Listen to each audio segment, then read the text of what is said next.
Hi all, my name is Mahesh Kumar Vaka. In this session, we are going to talk about constructors in Java. So the name itself says constructors, that we are going to construct an object, right? So with the help of constructor, we can construct or create an object, and that is possible through the simple example here. So I am creating a class called constructor with a variable as session number. And I have created a main method wherein I'm going to create an object of constructor. I have given the reference as C1, and C1 is used to refer the object which I'm creating. Here I have used the new keyword and tried to use constructor within braces. So this constructor within braces is nothing but our default constructor. So who is providing this default constructor? Because we did not create anything like this, right? Or we did not write any code with this constructor within braces.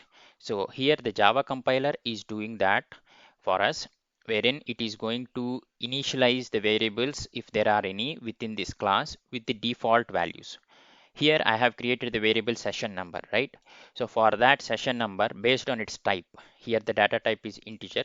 So whatever the default value for integer, that will be initialized. So we are making use of this constructor, and we are trying to print this out. Let's see what happens. And see, we see the value here as 0 because the default value of integer in Java is 0. So when we are trying to print it, we got the 0. And all this is done by the Java compiler. Okay, so we will go back to the understanding of constructor in a better way. And here we see that constructor is a block of code that is executed when an instance of a class is created. Mind you that this is not a keyword, this is just one topic, and this comes into picture whenever we use the new keyword. We want to create an object and we are using the new keyword. At that time this constructor is called. This is something implicitly happening. We need not create constructor explicitly. If we want, we can do that, but if we don't do that, Java compiler is going to do that for us. So Java compiler provides a constructor by default. We can define our customized code as well. So when I'm saying we can define our customized code as well, let us say I'm going to use it and write some and define some uh, value for my session number. Let us say I want to give value like session number equals to 15. So that's how I have given my customized code. So I have given the value for this variable as 15. So if I print now, so system is going to read this here because we have explicitly defined our constructor with a specific customized value. So that's how system is able to get to this value and print it for us. And we have two types of constructors. One is the no arguments one, and the other one is the parameterized constructor. We will talk about this, but before that, let's try to understand the rules when we are creating a constructor. So the rules are name should be the same as class name. So here the class name is constructor with the uppercase C. So similarly, I have created the constructor uh, with the same name with no arguments. This is the no arguments constructor. This is the default constructor or the no arguments constructor. Okay. And the second rule is it should not have any return type. In methods, whenever we are creating methods, we will give the return types as void, string, or any other data type or any custom type. But here we should not be giving any return type because we don't see any void or integer or string or any arrays or custom data types or whatever. We should not give any return type. And also the key thing to note here is that we should not use abstract, static, final, and synchronized keywords for constructors. So let us say if I try to give abstract here, see the system is already throwing an error saying that remove the invalid modifiers. So it's saying that the modifiers for the constructor uh, are allowed to only have public, protected, and private. So we have to remove this abstract only, then it will work. Okay. So that's how we can create constructors. Coming to the types of constructors, there are two types. No arguments are the default constructor and the parameterized constructor. Here we have used the no arguments constructor.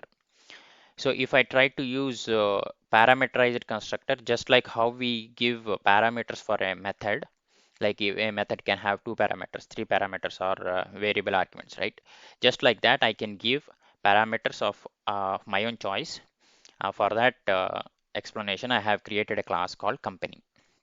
So if I want to just say whenever I create an object company, I just want to have some default value set. I don't want to bother the users. I just want to say that these are the values for the company related variables.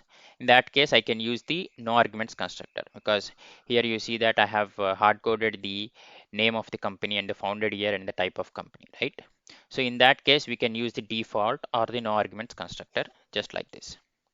In case if we want to give the user the provision wherein he or she can provide the name of the company and the founded year and the type of company, in that case we can use this parameterized constructor. So just like how we overload methods, very similar to that, here just assume that this constructor company is a method in that there is no arguments, uh, and company with different parameters. So that's how we can easily understand this. So constructors are not directly methods, because methods will have return types. This is constructor, this is not having any return types. Okay, here like I'm going to use company and try to use the new keyword and see what it will return for me. Okay, so here I'm using the default constructor of company, and also I have used the print statement within that default constructor. So in that case, I will get the output as private company ABC Technologies is founded in 2020. These are the hard coded values which I have given in company class. If I want to give some specific values of my choice, in that case I can still use the same class, and I will use company with parameters and then give the parameters of my own choice. Like you can say like artworks.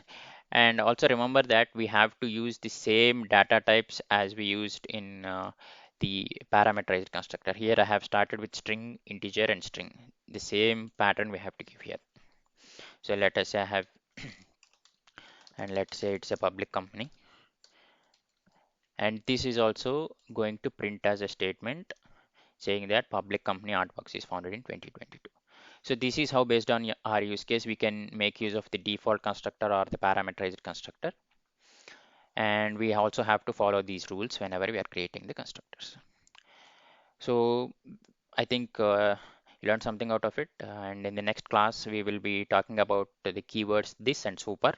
And also we will understand about constructor chaining. Thank you.